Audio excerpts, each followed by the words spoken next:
Muy buenos días a todos.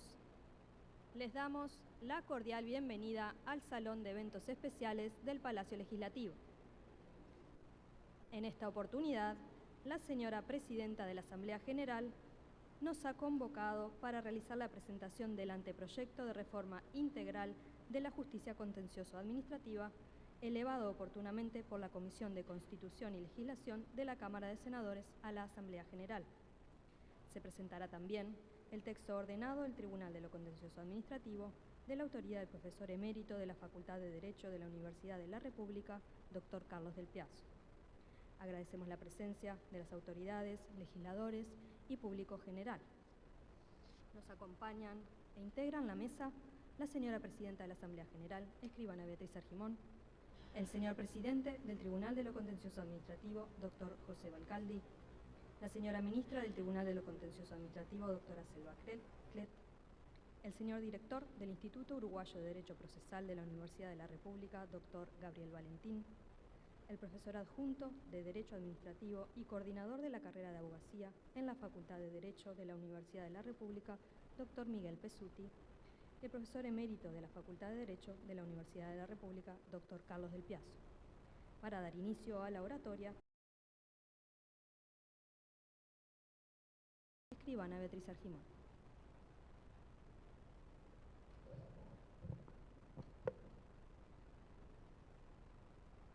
Muy buenos días, bienvenidos a la Casa de la Democracia Uruguaya.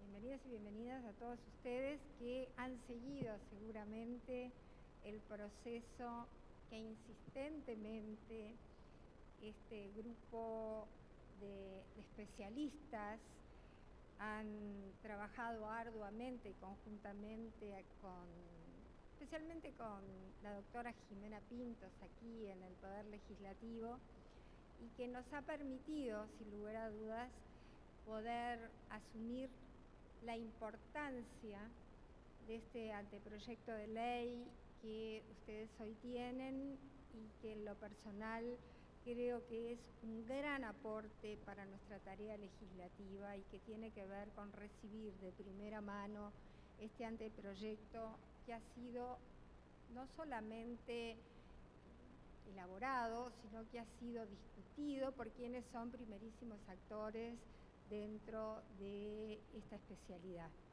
En ese sentido, ¿por qué digo que es un gran aporte? Bueno, porque qué mejor que recibir un anteproyecto de quienes durante tantos años de experiencia han podido percibir lo que es fundamental en una ley, que tiene que ver con que sea eficaz. Y en estos tiempos donde la modernidad nos marca sin lugar a dudas que hay aspectos que deben ser más acelerados para dar respuestas como corresponde en tiempos más breves, por supuesto sin perder de vista lo que es la exigencia en la formalidad que el proceso indica, pero sin lugar a dudas este es un gran aporte.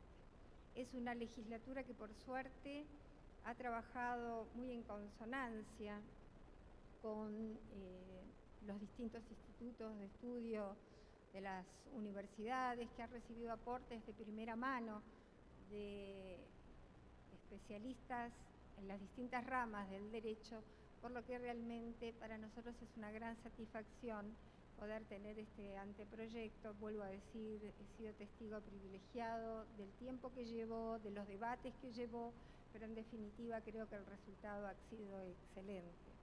El anteproyecto iba a ser recibido, porque ustedes saben que debe tener estado parlamentario y para ello requiere de la firma de legisladores, y en ese sentido fue un anteproyecto que recibió el beneplácito de los distintos partidos políticos para que tuviera estado parlamentario.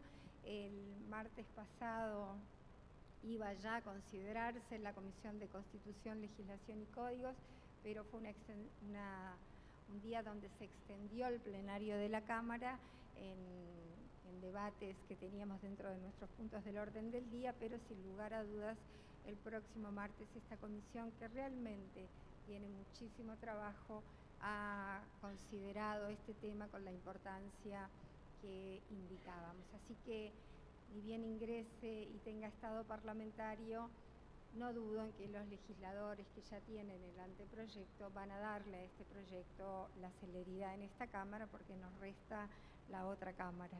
Así que prometemos seguir de cerca este anteproyecto, que en breve ya va a ser proyecto porque los legisladores de la Comisión así lo entendieron, y en ese sentido creo que vamos a poder decir al final de esta legislatura que hemos tenido un trayecto conjunto entre quienes elaboraron el anteproyecto y los legisladores, y en ese sentido es una muestra más de lo importante que es la apertura del Poder Legislativo a las cátedras, a los profesionales que están en lo cotidiano, sin lugar a dudas, en la primera línea de trabajo y que son quienes, sin lugar a dudas, nos pueden dar a los legisladores la mejor perspectiva. Así que para mí es un placer este anteproyecto, el haberlo seguido y el haber trabajado con ustedes en conjunto, y bueno, y auguramos que prontamente sea el fin que todos buscamos, y es que se convierta en ley. Muchas gracias.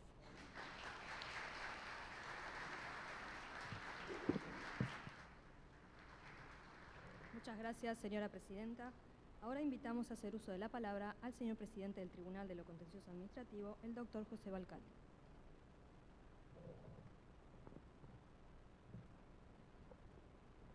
Señora presidenta de la Asamblea General, señores legisladores, señores ministros del TCA, de la Corte que nos acompañan, distinguidos profesores de la Universidad de la República, de las universidades privadas, integrantes del Colegio de Abogados, del PECA, exministros, señoras, señores que nos acompañan.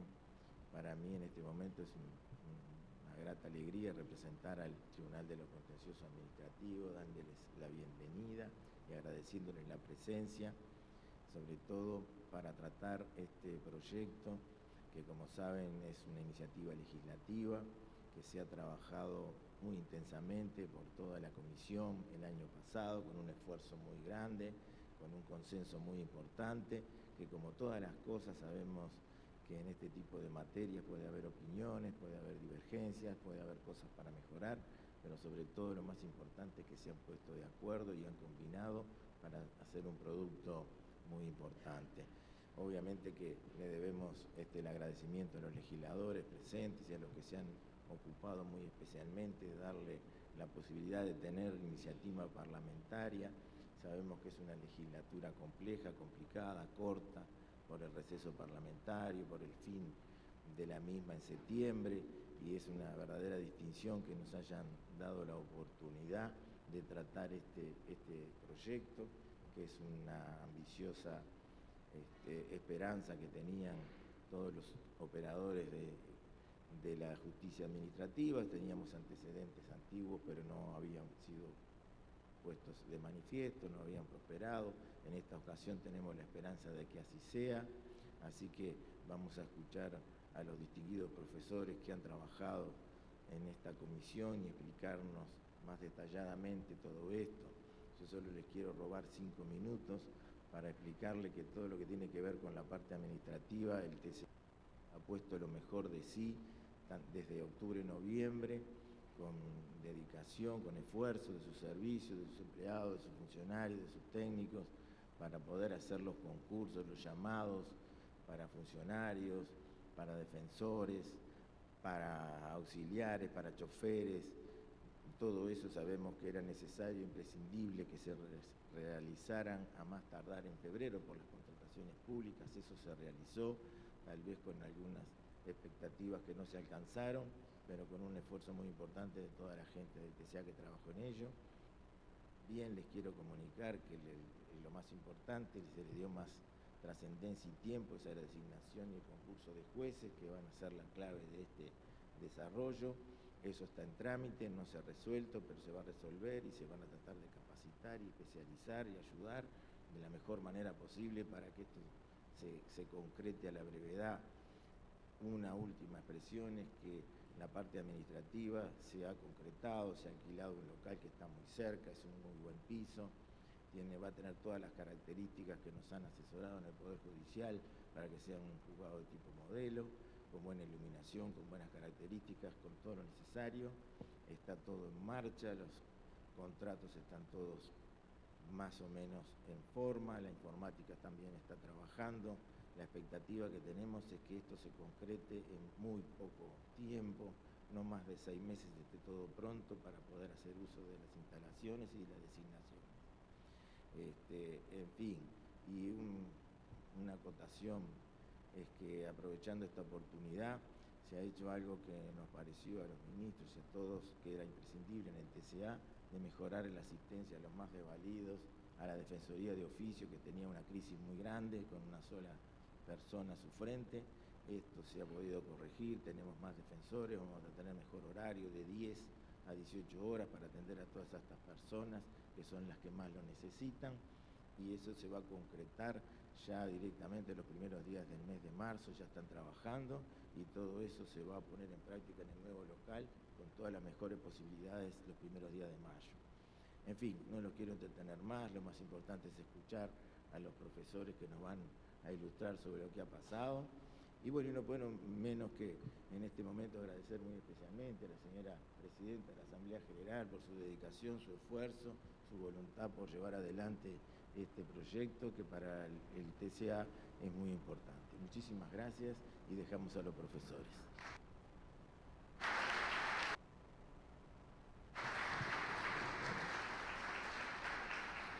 Muchas gracias, presidente. Hará uso de la palabra ahora la doctora Selva Clet, quien hablará sobre las características e implementación de la reforma.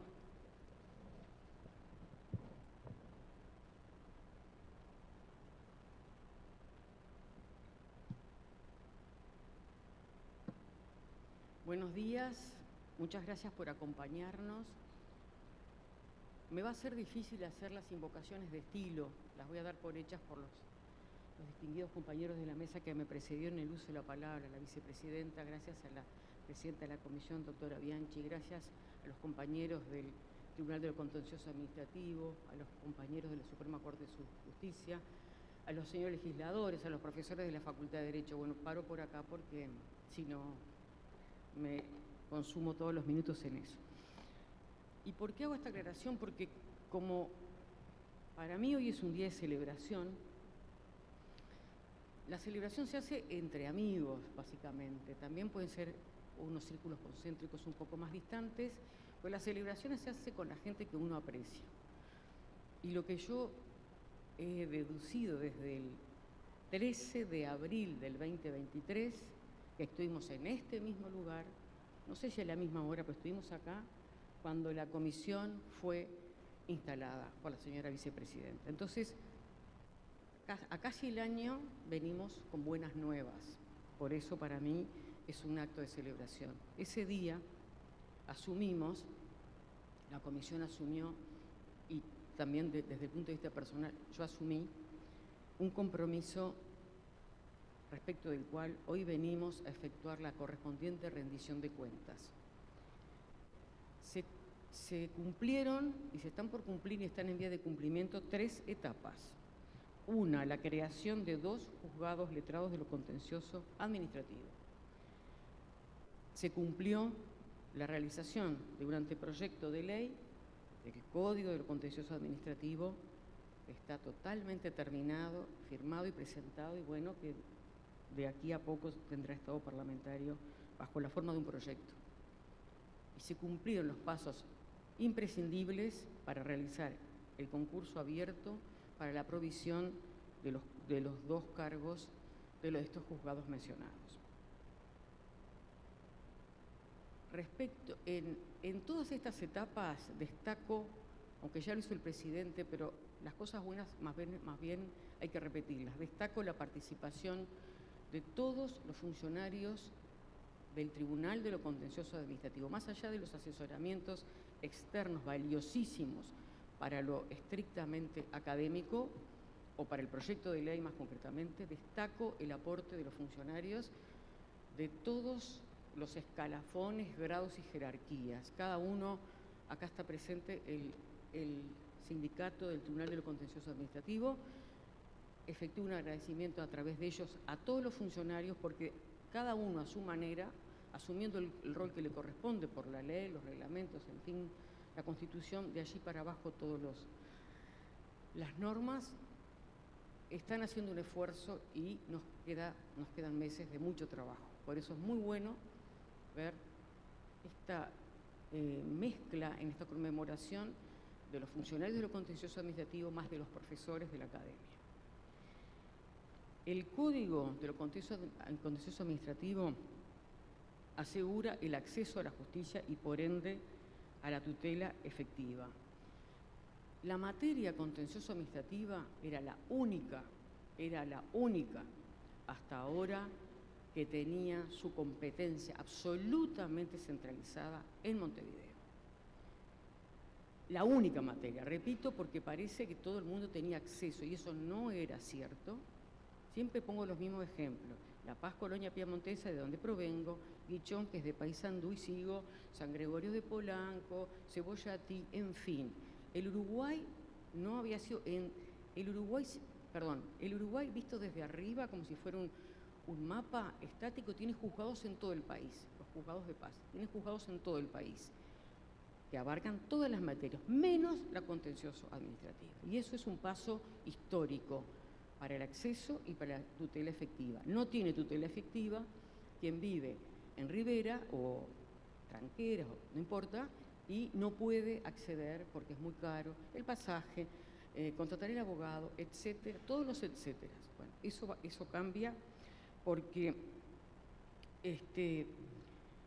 las previsiones son importantes a este respecto. Para empezar, como dijo el presidente, el fortalecimiento de la Defensoría Pública. La Defensoría Pública estaba desdibujada en una oficina que no se sabía bien lo que era, salvo que había gente esperando afuera, atendida prácticamente por una persona sola, pero con el apoyo de los demás compañeros, como la señora directora ahora de la Defensoría suele reconocer, que los compañeros la ayudaron todo el tiempo a poder solventar esa falencia absoluta de tener una estructura mínima para una Defensoría Pública. A esos efectos del acceso a la justicia existe una previsión, voy a ir muy por encima, muy caminando por arriba de las cuestiones, hay una previsión expresa que permite, más allá de que el tribunal lo viene haciendo desde hace mucho tiempo, de algunos jueces en particular también lo hacían, permite directamente la comparecencia en representación de los intereses difusos. Y esto que estuvo tan discutido, ahora es ley, más allá, repito, de que hay aplicaciones concretas del tribunal en ese sentido, y diría que es con la última integración. Para los jueces de instancia, consagra el principio de inmediación y facilita el acceso al permitir a los interesados, que es el foco nuestro, el sujeto interesado, hacer llegar a los juzgados sus demandas y sus contestaciones vía telemática. Y eso es muy importante, porque el abogado del interior está acostumbrado a trabajar en su despacho del interior. Entonces, ahora lo que le va a venir muy bien, la gente le cuesta desplazarse, la gente, ya sabemos cómo somos en ese sentido. La demanda y la contestación van a venir por vía telemática y las audiencias desde cualquier punto del país, eso es lo importante. Y respecto de la inmediación, se prevén dos formas para facilitar el acceso, porque las formas siempre deben estar al servicio del contenido, y en el caso es de que esta justicia efectivamente sea eficiente, pronta e incumplida, dicen algunas constituciones de otros países. Por lo tanto, se prevé la itinerancia, que es ir hacia el lugar del conflicto, y las audiencias por vía telemática, que es permanecer en Montevideo y que la gente se pueda conectar desde la ceibalita de su hijo, de donde sea, o desde la computadora del estudio de su abogado, a la audiencia. Esos recursos estaban tanto en el CGP de 1989 como en las leyes en las acordadas primero de los órganos jurisdiccionales y luego en las leyes que promovió este mismo Parlamento con motivo de la pandemia. Esa decisión, chicos, si van a itinerar, yo quiero itinerar también, pero creo que no puedo. Bueno, la itinerancia o la audiencia virtual es algo que se decidirán, como todas las cosas en la justicia, según las circunstancias del caso concreto. Se capitalizó entonces la experiencia de más de 30 años este Código general del proceso que fue y es y será modelo, por lo menos en Iberoamérica. Por lo menos en Iberoamérica. Y también se capitalizaron las reformas de la Ley 19.090.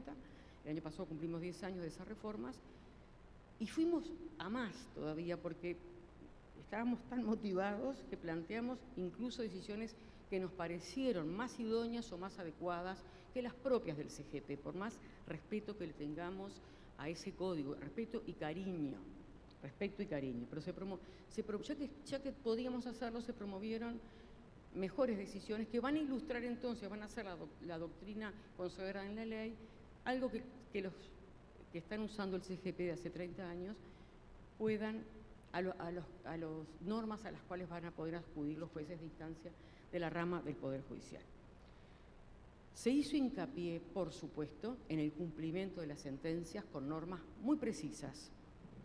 Esto era un rompedero de cabeza, esto era el verdadero talón de Aquiles de la justicia contencioso administrativa, esto era una vergüenza y bueno, de eso pensamos que vamos a salir, por lo menos las soluciones legales están bien consideradas, atendidas las normas constitucionales y el resto de las leyes. Se consagró el poder cautelar genérico, que es orgullo del Uruguay, eso sí, en todos lados del mundo. El poder cautelar se mejoró, se afinaron los conceptos, se distinguieron las cautelares de las provisionales, como para que la competencia deje de ser juzgar y hacer ejecutar los juzgados, para pasar a ser juzgar, hacer ejecutar los juzgados y obtener la debida protección de manera para ejecutar o bien para anticipar y evitar un daño que se pueda causar. Y finalmente consagró algo que está en la base de cualquier reforma, que es la necesidad, pero lo dijo expresamente, no quedó como en el limbo que hay que capacitarse, no, lo dice expresamente la ley de 1212, creo, que establece la necesidad de capacitar, y lo dice muy claramente, tiene que haber capacitación para todos, igualitaria, porque no se puede echar a andar a un bebé sin apoyarlo, sin ampararlo, sin cobijarlo. Y por eso es que esa capacitación no va a ser una capacitación desde arriba hacia abajo. Por lo pronto, en lo personal, no creo en ese tipo de capacitación.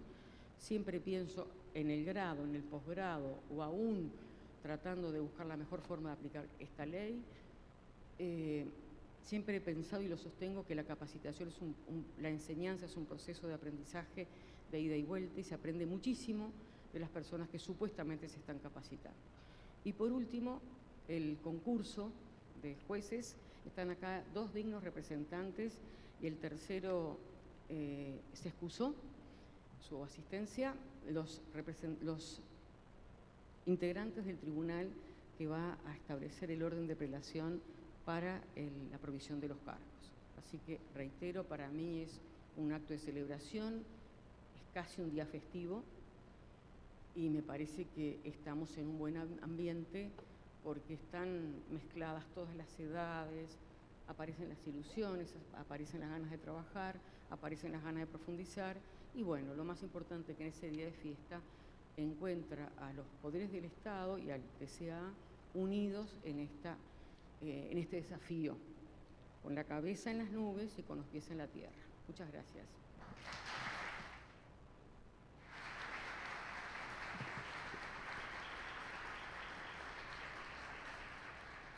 Muchas gracias, doctora. A continuación, le damos la palabra al doctor Gabriel Valentín, quien desarrollará los principales aspectos procesales de la reforma.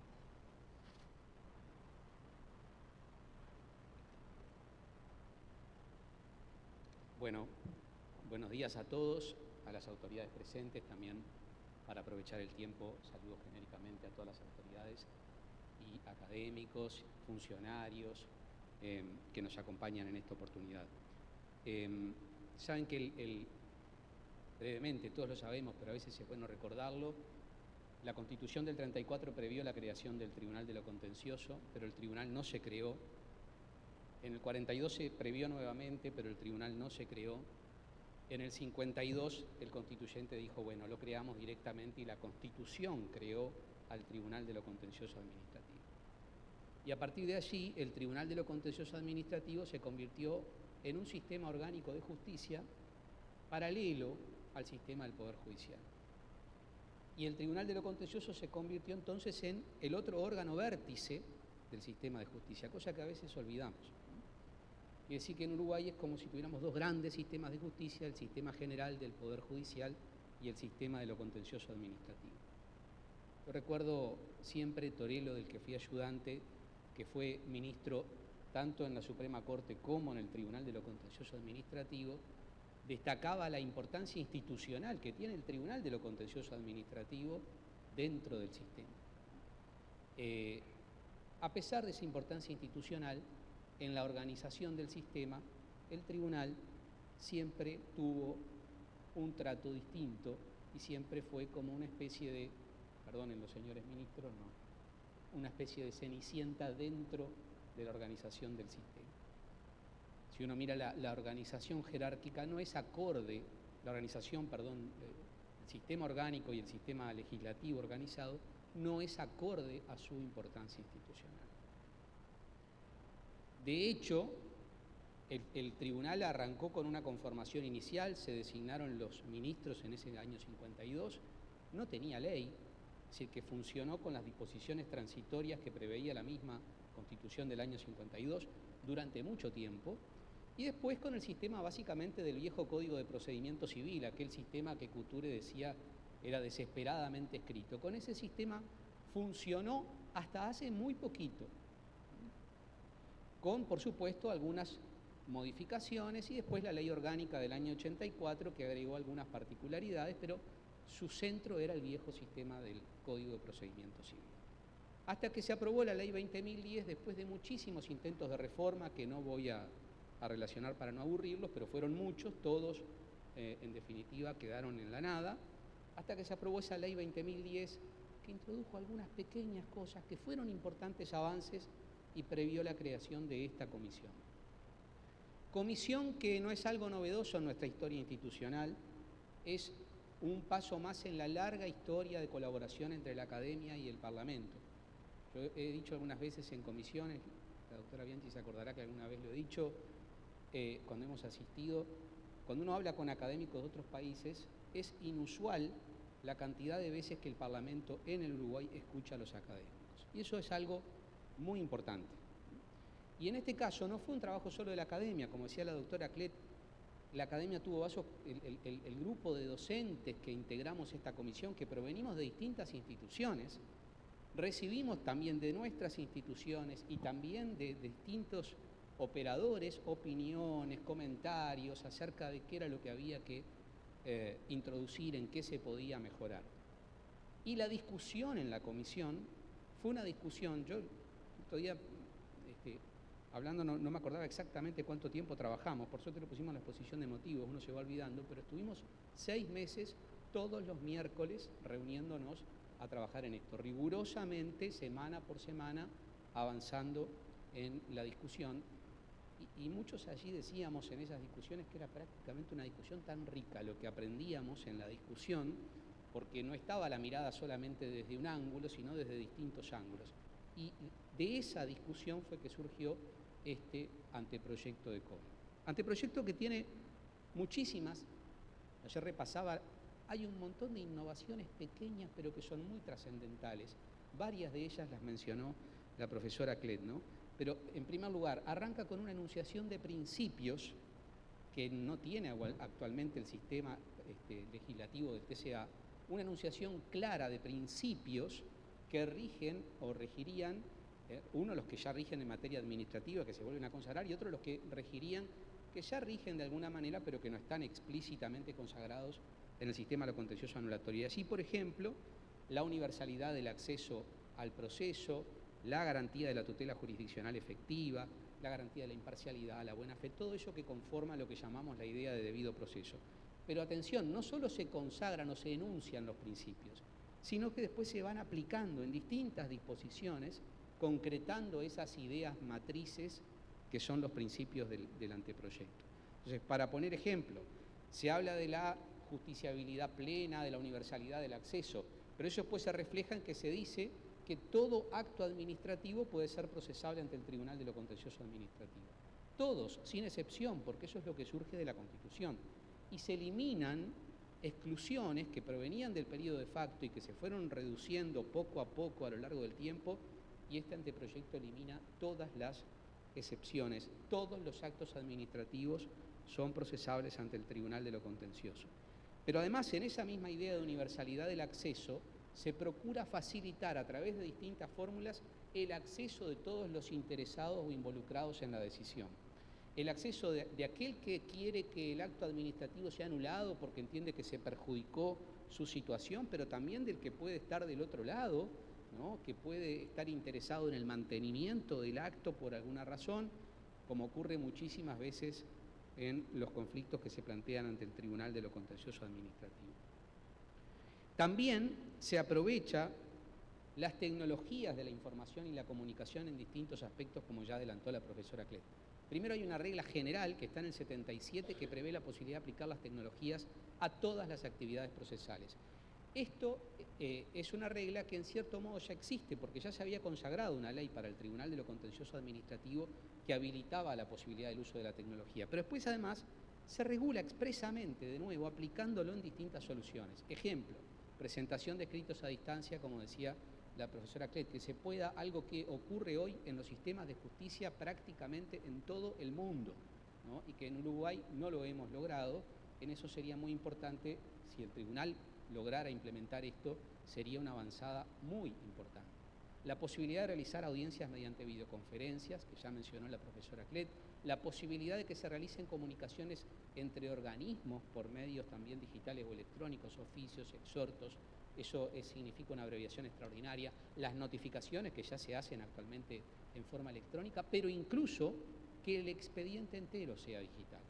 Todo eso está previsto y eso son innovaciones trascendentales que habilitan el uso de las tecnologías como forma de facilitar también y el acceso al tribunal y tener soluciones en tiempos razonables, porque se han hecho muchos estudios acerca de el tiempo que insumen las actividades secundarias del proceso. Yo recuerdo un estudio hace unos años que se hizo en Argentina y se decía las funciones secundarias promedio en cualquier proceso insumen 2 años.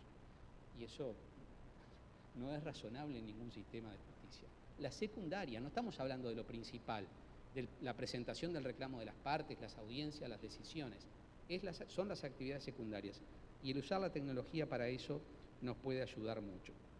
También, por supuesto, y para no hacer larga la exposición, el anteproyecto regula con claridad la posibilidad que no está clara en la regulación, aunque se ha utilizado esta posibilidad de preparar el juicio a través de medidas preparatorias, de requerir medidas provisionales, como ya existe el sistema de la suspensión de la ejecución del acto en supuestos en que existen motivos para ello, pero con una regulación que procura que ese incidente se vuelva una herramienta eficiente y no como ha ocurrido a lo largo de muchos años, en que a veces la suspensión llega al mismo tiempo que la sentencia de nulidad o incluso a veces posteriormente, es decir, no está resuelta la suspensión y se resuelve la nulidad. Eso es algo que hay que cambiar y bueno, el proyecto procura tener una regulación que facilite en ese sentido el acceso a ese mecanismo de tutela, la regulación de toda la estructura que también busca aplicar soluciones que, como decía la doctora, están en el sistema del Código General del Proceso, que fue un sistema que por supuesto fue una fuente fundamental, pero además con soluciones propias para este proceso que pensamos y discutimos mucho como forma de lograr mejoras y soluciones aún más eficientes. La regulación de los efectos de la sentencia, que es un tema muy importante y que actualmente, más allá de las disposiciones constitucionales y 1 o 2 disposiciones de la propia ley orgánica del Tribunal de lo Contencioso, no hay más que apoyarse en los principios, en los desarrollos extraordinarios de nuestra doctrina, y los avances que ha hecho la jurisprudencia sobre el punto, pero bueno, ahora se da, conociendo todos esos antecedentes, una propuesta de regulación del alcance material, del alcance temporal y del alcance subjetivo de la sentencia. Esto es, ¿qué implica la anulación? ¿Qué implica cuando es un acto particular, cuando es un acto general? ¿Qué pasa con los derechos adquiridos, con las aplicaciones concretas que se ha hecho del acto general? ¿Qué personas resultan alcanzadas por la decisión? a partir de qué momento se aplica esa ineficacia del acto, todas esas cuestiones que hacen a la seguridad jurídica, ¿no? Y eso es algo que procuramos con soluciones concretas proponer. La ejecución, el cumplimiento, la obligación de la Administración de cumplir con las sentencias del Tribunal de lo Contencioso, una regulación de recursos, es decir, por primera vez el sistema de lo contencioso administrativo tendría la posibilidad del acceso a la segunda instancia. Garantía convencional fundamental, no quiero ingresar acá en la discusión si es además una garantía constitucional, yo creo que sí, es una garantía convencional y constitucional el acceso a la segunda instancia en todos los procesos para resolver, no para todas las sentencias, sobre todo para la sentencia definitiva, la decisión final, el derecho a escuchar a un tribunal superior.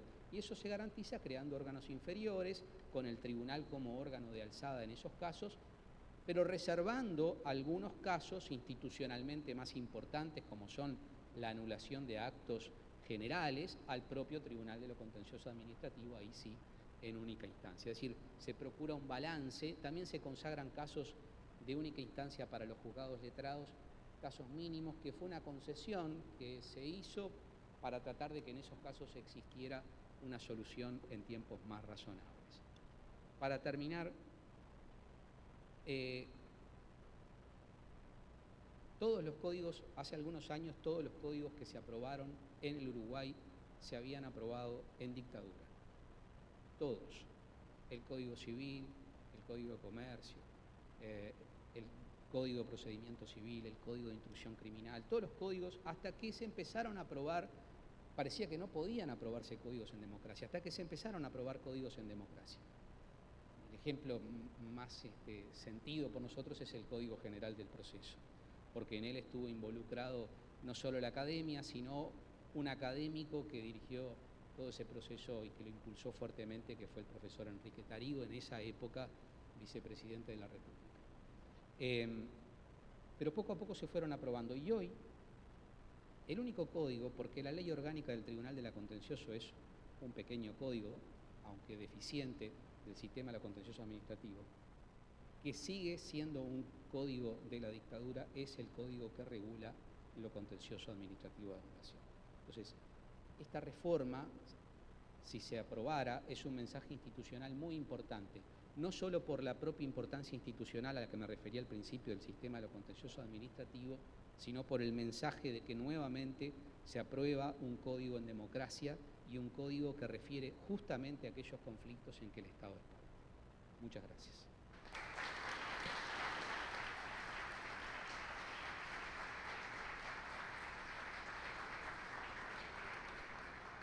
Muchas gracias, doctor. Ahora, para hablar de los principales aspectos administrativos de la reforma, invitamos al doctor Miguel Pesuti a hacer uso de la palabra.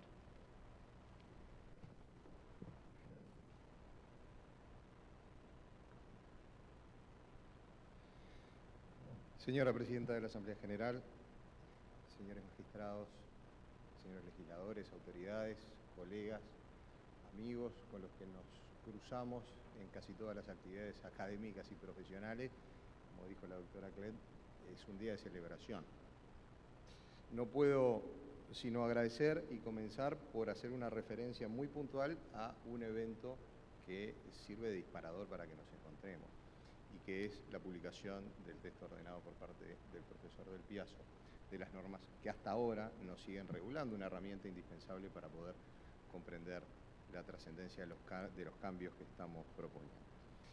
A veces, a quienes somos discípulos, nos cuesta hablar de nuestros maestros porque nos afecta el afecto, valga la redundancia, nos incide el afecto y el respeto hacia nuestros maestros. Por lo tanto, hablaré de otro maestro que decía Del Piazzo que era el gran ordenador del derecho administrativo uruguayo, recordaremos a Cajarville.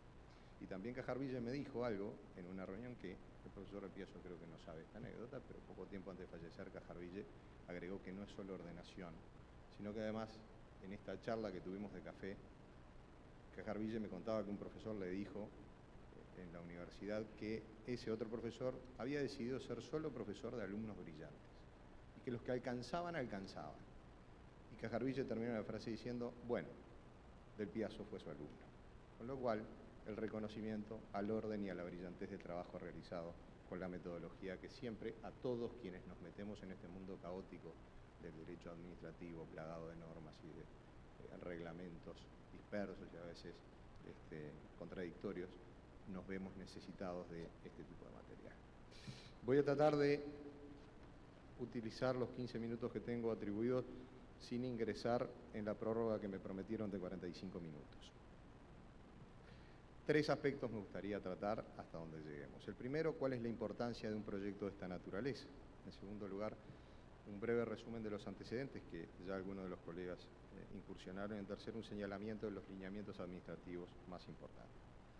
Un proyecto de reforma del proceso contencioso anulatorio puede parecer uno de los tantos trabajos de construcción normativa cuyo contenido es eminentemente técnico, en el que los legisladores tienen el trabajo de arbitrar entre los reclamos y expectativas de los organismos o las personas que están involucradas, las sugerencias de los especialistas e incluso, y más importante, su propia percepción de la conveniencia de las soluciones que van a incorporar. Quiero por ello encender la misma alerta que allá por 1954 activó un profesor español, Jesús González Pérez, cuando hablando frente al Parlamento en España sobre la reforma del contencioso anulatorio, dijo: lograr una solución adecuada en el contencioso anulatorio no es solo un problema de técnica jurídica, porque si el proceso es dentro de las imperfecciones humanas el más eficaz de los medios para lograr que impere el derecho en las relaciones entre los hombres, agrego ahora, y las mujeres, contar con un proceso administrativo capaz de corregir las arbitrariedades y abusos en que pueden incurrir las personas físicas que en un momento dado encarnan la actividad administrativa implica nada menos que decidir si realmente queremos que nuestro Estado sea un auténtico Estado de Derecho. La revisión jurisdiccional de los actos administrativos define y representa un modelo, una forma en que el poder se divide a sí mismo y se somete al control ciudadano. Es una manera de rendir cuentas del ejercicio del poder público y, como dijo un magistrado, que fue también mi profesor en facultad y a quien mucho recuerdo siempre, que es el profesor Dardo Presa, en algún momento me dijo: el TCA es la última barrera que tiene el ciudadano de a pie frente al abuso o a la arbitrariedad en el poder. Si el Estado de Derecho es tal porque el Estado se somete a las reglas que él crea y porque reconoce derechos de las personas frente a él, no existe otra manera de proclamarlo en toda su magnitud como no sea permitiendo que toda persona tenga una instancia que le garantice la sujeción del ejercicio del poder al derecho. En nuestro sistema constitucional, el Poder Judicial, como bien lo decía recién el profesor Valentín, el Poder Judicial mantiene la posibilidad de revisar todos los actos, pero el TCA posee un poder especial, el de anularlos, erradicarlos definitivamente como si nunca hubieran existido. Entonces puede advertirse que el TCA tiene un poder especial que reclama también una prudencia especial en la regulación, porque el proceso contencioso anulatorio debe considerar 2 factores esenciales. Por un lado, ser un sistema de garantías de los derechos e intereses legítimos de las personas frente a la administración. Por otro, no ser obstáculo de la marcha normal que esa misma administración que está actuando debe desarrollar, porque, como enseñaba Brito, la administración debe funcionar porque ella es la más eminente gestora del interés general y reclama continuidad. Por lo tanto, equilibrio y ponderación. ¿Cuál es la particularidad de este proceso? Sin dudas, la pretensión de anulación del acto administrativo. El acto administrativo sigue siendo un prodigio para explicar cómo se transforma el poder en derecho. El poder que se ejerce por quien lo ostenta no basta, no alcanza, el poder además debe justificarse en un interés legítimo perseguido, pero además en unas formas y en el cumplimiento de unas reglas. En otras palabras, por ende, el prodigio reside en que el acto administrativo es una manifestación de un poder exorbitante, pero solo es legítimo si respeta algunas restricciones o poderes en menos. De ello extraemos la importante función que cumple el TCA al controlar estos supuestos de legitimidad de actuación administrativa. Ahora, una pregunta que puede realizarse legítimamente cualquiera de nosotros cuando piensa que una iniciativa parlamentaria restrinja el ejercicio del poder. Garantizar las posibilidades de revisión de los actos no entraña en sí mismo un contrasentido peligroso para quien ejerce el poder, porque se está autolimitando. La respuesta, a mi juicio, es completamente contraria a esa presunción. Regular las garantías y admitir ampliamente las garantías es una forma de hacer que el poder se justifique. Y en esto basta recordar la situación del campesino en Alemania, cuando el rey quiso quedarse con su molino y le dijo: quiero ese molino y me voy a quedar con él, no te olvides que yo soy el rey. Y el campesino, humilde, le dijo: todavía quedan jueces en Berlín. La importancia del magistrado como última tutela. La ley 2010 incorporó algunas reformas procesales trascendentes, pero que fueron una representación mínima de las aspiraciones que la Academia había manejado por mucho tiempo. Lo que señalamos es la creación de una comisión que trabajó, y acá voy a ser un poquito más específico que el profesor Valentín. Me anoté más de 25 sesiones. Fueron más de 25 sesiones, pero no solo más de 25 sesiones, sino que además ellas estuvieron precedidas por borradores preparados por mail, discutidos, llamadas telefónicas, sin horario y sin agenda. Mirado desde el derecho administrativo, además, la virtud de la comisión, además de poner en un plano horizontal, y aquí remarco la humildad de unos magistrados que se sentaron a conversar en pie de igualdad con académicos y profesionales designados por instituciones de distinta índole. Lo importante que representó para el derecho administrativo, además, fue que las instituciones que habían sido designadas por la comisión o por la ley, designaron entre sus representantes nada más ni nada menos que a los que habían sido hasta ese momento los últimos 4 directores del Instituto de Derecho Administrativo. Por lo tanto, desde esa perspectiva, el derecho administrativo tuvo en los doctores Del Piazzo, Rotondo, Rocco y Vázquez una manifestación muy clara de esa especialidad. Pero voy un paso más.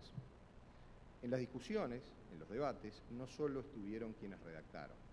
En los debates estuvieron Sayagués, estuvo Real, estuvo Brito, Casinelli, Martín, Frugoni, Cañoni, Valdés Costa, Cajarvilla. Todos ellos que ya no están, siguieron estando con sus productos que siguen siendo una referencia ineludible. Y también otros profesores que siguen produciendo y con mucha profundidad. No quiero ser injusto porque muchos están aquí, pero el profesor Augusto Durán Martínez, el profesor Zapolinsky, Correa Freire, entre otros, o la profesora Saitone, son muchos de los insumos. Por ende, termino concluyendo que el producto de esta conclusión lo redactaron las personas que la integraron, pero es el fruto, a mi juicio, de una comunidad jurídica que trasciende el tiempo más allá de aquellos que escribieron el proyecto. ¿Qué aporta como notas centrales para el derecho administrativo? En primer lugar, mantenimiento y reivindicación de la importancia de los principios generales de derecho. El doctor Valentín ya habló sobre el punto y yo hago especial hincapié en superar o la superación que se propone de la parquedad valorativa que tienen las normas hasta ahora vigentes en esta materia. Incorporar los principios como guía de actuación no solo en el proceso contencioso anulatorio, sino un paso más en el procedimiento administrativo. En particular, señalo la superación con el principio de tutela jurisdiccional efectiva. No se trata en puridad de innovar en esta materia, se trata de reconocer aquello que ya está y que la República tiene incorporado a través del reconocimiento constitucional o de su adhesión a los pactos internacionales en materia de derechos humanos. En segundo lugar, el proyecto procura el equilibrio entre las garantías de los particulares y la marcha normal de la administración. El proyecto atiende al debatido problema de las medidas cautelares y de las medidas provisionales, pero considera una cuestión importantísima, que es que una medida de la administración que se aplica y luego va a ser anulada produce un daño y ese daño debe ser reparado. ¿Y quién va a soportar esa reparación? Pues todos nosotros. Una medida oportunamente aplicada para precaver un daño que se va a causar beneficia en definitiva al interés general. En tercer término, se procura ordenar, clarificar y superar oscuridades y parquedades legislativas, así como prolongados debates interpretativos. Se propone, en primer lugar, interpretar conforme al principio de tutela jurisdiccional efectiva el plazo constitucional de 10 días para interponer los recursos administrativos. Y ante dos opciones igualmente válidas se propone que sea de 10 días hábiles y no de 10 días corridos. En cuanto al plazo para presentar la acción de nulidad, se propone ampliarlo de 60 a 90 días, como modo de equilibrar los extensos plazos con los que cuenta la Administración para resolver los recursos administrativos. Luego, se incorpora una propuesta que en su momento efectuó la Comisión de Derecho Administrativo del Colegio de Abogados del Uruguay, que habilita el urgimiento de la respuesta a los recursos administrativos, es decir, una vía para pedirle a la Administración que resuelva efectivamente tanto las peticiones como los recursos, para garantizar el derecho a una respuesta y para clarificar definitivamente que el silencio administrativo es una práctica patológica. Del mismo modo, se propone consagrar la reapertura del plazo para la presentación de la acción de nulidad en caso de silencio ante el urgimiento que se plantea. Esto permite, por otro lado, mantener el equilibrio de la caducidad bienal, es decir, la caducidad del plazo para interponer la acción de nulidad cuando han transcurrido 2 años desde la presentación de los recursos administrativos.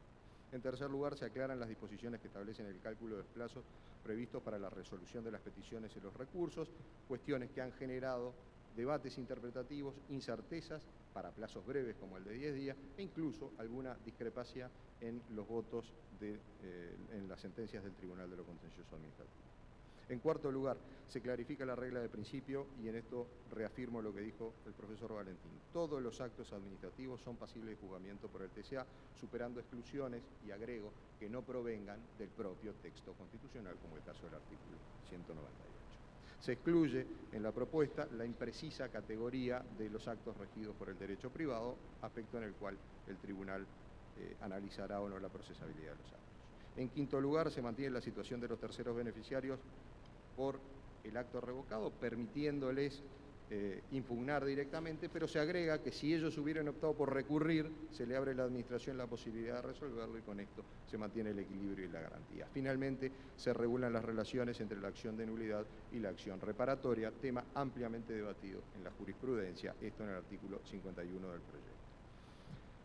Finalmente, se procura generar un marco adecuado para concepciones más modernas y en este sentido, sin desvirtuar el reclamo constitucional del interés directo personal y legítimo, se habilita una tendencia constitucional, jurisprudencial que considera algunas situaciones en las que se ven involucrados intereses difusos para permitir el acceso a la justicia, esto cuando los integrantes de ese grupo efectivamente demuestran tener ellos mismos un derecho o un interés.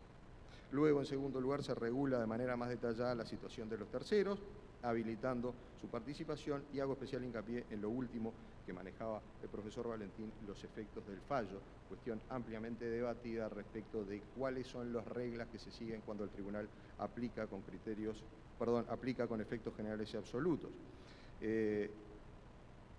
Se tiende también a proteger la ejecutividad del fallo, de modo de evitar la reiteración de acciones administrativas y jurisdiccionales que sean innecesarias. Y finalmente, un tema que mucho se ha debatido en los últimos tiempos, se reconoce la recomposición del procedimiento administrativo cuando existen fallos anulatorios por razones formales, pero se lo equilibra con un plazo o periodo de duración razonable de un procedimiento administrativo.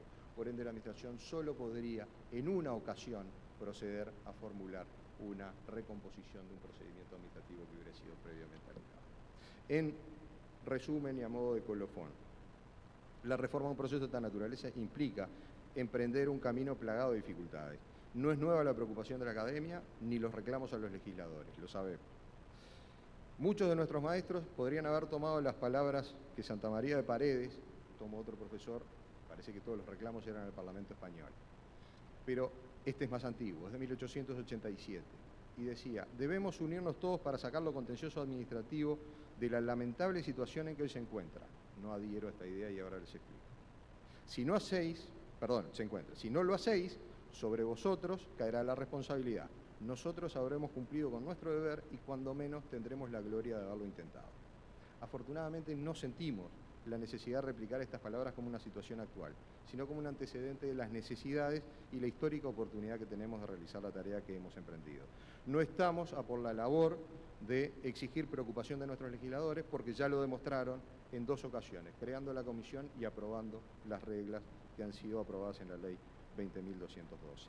No se trata solo de reafirmar, en este caso, la necesidad de construir institucionalidad. Y en esta línea, el mensaje de seriedad republicana que nos han enviado con estas aprobaciones los parlamentarios, por unanimidad, es algo que nos enorgullece como ciudadanos y, agrego, nos ilusiona mucho como integrantes de una comunidad jurídica. Por eso, compartimos, modesta pero orgullosamente, un trabajo consciente, prudente, esforzado, realizado sobre la base de las inquietudes de esa misma comunidad jurídica que trasciende a esta generación. Y cumplimos con ello el cometido que nos atribuyó el Parlamento: ajustar a las exigencias del Estado de Derecho el último proceso regulado medularmente por normas aprobadas durante una dictadura. Muchas gracias.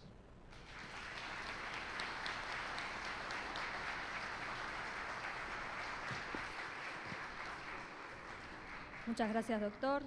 Para finalizar con la presentación de las obras realizadas, le damos la palabra al doctor Carlos del Piazzo, quien presentará el texto ordenado del Tribunal de lo Contencioso Administrativo.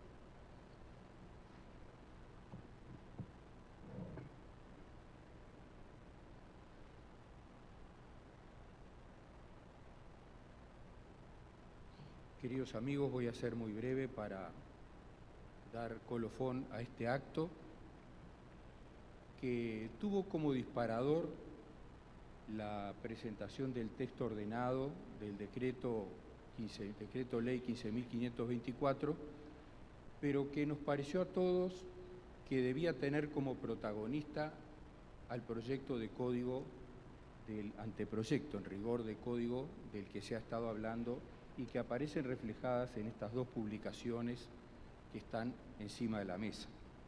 Por eso podemos decir que, desde el punto de vista práctico, esta es una doble presentación de un libro que cuenta el pasado y el hoy de la justicia contencioso-administrativa, relevando todos los antecedentes que la Comisión tuvo a la vista en su trabajo, casi 30, desde el proyecto que el doctor Martín Echegoyen presentó siendo subsecretario de Instrucción Pública en la década del 40, y el proyecto de Abadí Santos de la década del 50, y todos los proyectos que luego produjo a lo largo del tiempo el Instituto de Derecho Administrativo, el Colegio de Abogados, comisiones y el propio Tribunal de lo Contencioso Administrativo, que con distintas integraciones formuló diversas iniciativas, algunas de ley orgánica de principio a fin y otras de ajuste a la normativa vigente, y que nunca ninguna de esas casi 30 iniciativas fue aprobada, hasta el decreto de ley 15.524, que, como se comentó y ustedes saben, ha tenido múltiples modificaciones. En primer lugar, porque por provenir de un periodo de facto debió ser ajustado a las normas posteriores de la vigencia plena de la Constitución del 67, singularmente la Ley 15.869, y más recientemente las leyes 20.010 y 20.212, Ley de Presupuesto, que incorpora lo que en nuestra comisión considerábamos la primera etapa de nuestro trabajo, porque era imposible encarar la reforma de la justicia administrativa sin atender a la parte orgánica. Y esta rendición de cuentas 20.212 era constitucionalmente la última oportunidad para poder crear cargos. Y si no, este código quedaría cojitranco, porque tendría la reforma procesal, pero no tendría la reforma orgánica, que es tanto o más importante, como señalaba la doctora Clet, para que efectivamente la justicia llegue a todos. De manera que tenemos un libro que cuenta del pasado y de la actualidad del contencioso administrativo, y otro libro que recoge el anteproyecto y la exposición de motivos de nuestra comisión al elaborar este anteproyecto. El texto ordenado es una propuesta que consta de dos partes, siguiendo una igual metodología a la que utilicé antes en las ya 18 ediciones del TOCAF y en la sexta del decreto 500, que está en este momento en prensa. Por lo tanto, en esa presentación lo que se hace es plantear un enfoque conceptual, un enfoque evolutivo, un enfoque aplicativo principalmente de estas leyes a las que les hacía referencia, y un enfoque contextual que encara lo que hemos logrado y lo que queremos lograr o aspiramos a lograr a través del anteproyecto de código. Y la segunda parte de esta publicación tiene un texto ordenado que toma como base el decreto de ley 15.524, porque es la norma vigente, y elimina las derogaciones, incorpora las modificaciones y anota al pie todas aquellas normas correlativas de interés a los efectos de la aplicación práctica hasta, ojalá sea pronto, la aprobación del anteproyecto de código. En cuanto al anteproyecto de código, ya se ha dicho mucho, yo quiero responder a algunas cuestiones que me parecen de singular importancia. Primero, este anteproyecto de código responde a una iniciativa del Poder Legislativo. A diferencia de las casi 30 anteriores, esta deriva de que el legislador, cuando aprobó la Ley 20.010, fue consciente de que estaba realmente frente a una colcha de retazos, para decirlo entre comillas, y que se necesitaba, entre comillas otra vez, una reforma integral. Y para que esa reforma integral pudiera ser real, el artículo 14 propone la creación de una comisión cuyos integrantes también definió el legislador, y no lo hizo en personas, sino en instituciones. El Tribunal de lo Contencioso Administrativo, el Colegio de Abogados del Uruguay, la Universidad de la República y las universidades privadas. En segundo lugar, este código es el producto de una labor interdisciplinaria llevada a cabo a lo largo de muchísimas horas de trabajo, no solo la de los miércoles, sino la de los fines de semana, cuando preparábamos los documentos para el análisis del siguiente miércoles, redactábamos artículos, redactábamos artículos, íbamos ordenando lo que íbamos aprobando y concretando lo que eran nuestras discusiones, que en algún momento creo que fue la doctora Clet que dijo, estas sesiones han sido en algunos casos un verdadero posgrado, porque efectivamente muchas de las soluciones se discutieron mucho, pero se discutieron por lo alto.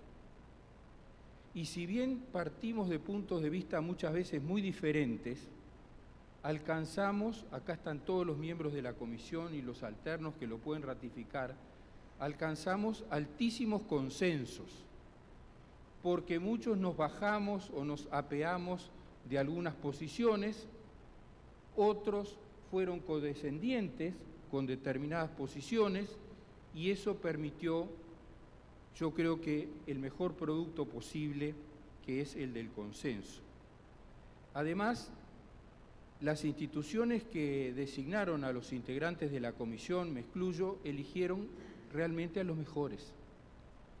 Todos catedráticos de Derecho Administrativo, de Derecho Procesal, de Teoría General del Derecho, de manera de que se viera enriquecido, y lo estuvo, el trabajo de la comisión.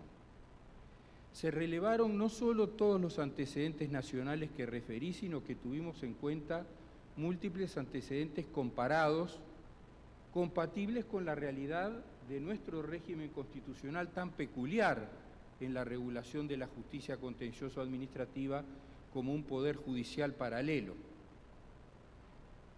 Por lo tanto, se trata de una iniciativa que requiere ser priorizada para su aprobación parlamentaria. No quiero ser un atrevido, simplemente quiero destacar la relevancia que esto tiene, no para nosotros, y menos para los operadores del derecho ya viejos como el que habla, sino para el país, para la calidad del Estado de Derecho, para los que vienen, para el justiciado en definitiva.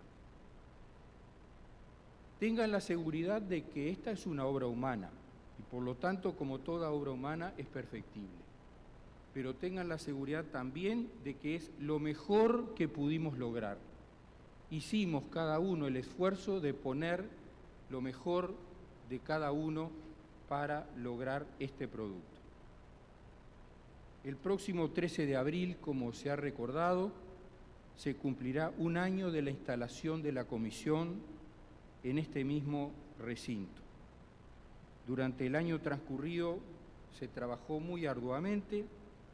La primera etapa, afortunadamente, después de un traspié en la Cámara de Diputados, logramos que se aprobara en la Ley 20.212, y la segunda etapa se materializa en la elaboración de este código, que verdaderamente nos apuramos en terminar, lo entregamos en octubre, en realidad teníamos plazo hasta el 13 de abril próximo, pero conscientes de los tiempos que también tiene el legislador en un año tan particular como este, el de ayudar. Ahora se podría decir que los integrantes de la comisión ya no tenemos la palabra, la tienen los legisladores, pero nosotros queremos señalar y subrayar que estamos a la entera disposición de los legisladores, en aras de lograr una mejor institucionalidad para nuestro Estado constitucional de derecho. Es probable de que en las comisiones haya preguntas, haya observaciones, haya discrepancias. Estamos a la orden para reescribir, ayudar a pensar, explicar porqués. Por lo tanto, no quiero insistir en lo que ya todos han anticipado. Quiero agradecer muy especialmente a la presidenta de la Asamblea General, por cierto. Fíjense con todo lo que tiene la vicepresidenta bancarnos en el acto del 13 de abril del año pasado y ahora, y en toda la etapa de preparación con su gente. Quiero particularizar en la doctora Ximena Pinto, que ha estado permanentemente al teléfono y al mail para ayudarnos a poder concretar estas cosas. Ciertamente al presidente este año y a los ministros del Tribunal de lo Contencioso Administrativo, a la Procuradora y funcionarios de la Procuraduría del Estado en lo Contencioso Administrativo, al Poder Judicial, el hermano mayor de nuestro sistema de justicia, a las autoridades y legisladores presentes, a la señora presidenta del Colegio de Abogados del Uruguay, a los decanos presentes, a los profesores, a quienes están haciendo su carrera docente, a los funcionarios, a la Fundación de Cultura Universitaria que propició este acto y estas dos publicaciones, y a todos ustedes que nos alientan con la presencia, nos dan el calor del cariño a nosotros y a los legisladores para que en este esfuerzo, que en realidad es casi como una carrera contra el tiempo, podamos lograr lo mejor, en definitiva, no para nosotros, sino para nuestro país y para que nuestro Estado de Derecho sea verdaderamente un Estado de Derecho de calidad. No hay muchos baremos para medir la calidad del Estado de Derecho, pero una justicia accesible, una justicia funcional, seguramente son un parámetro para medir la calidad de un Estado de Derecho. Así que muchas gracias a todos y especialmente a la dueña de casa.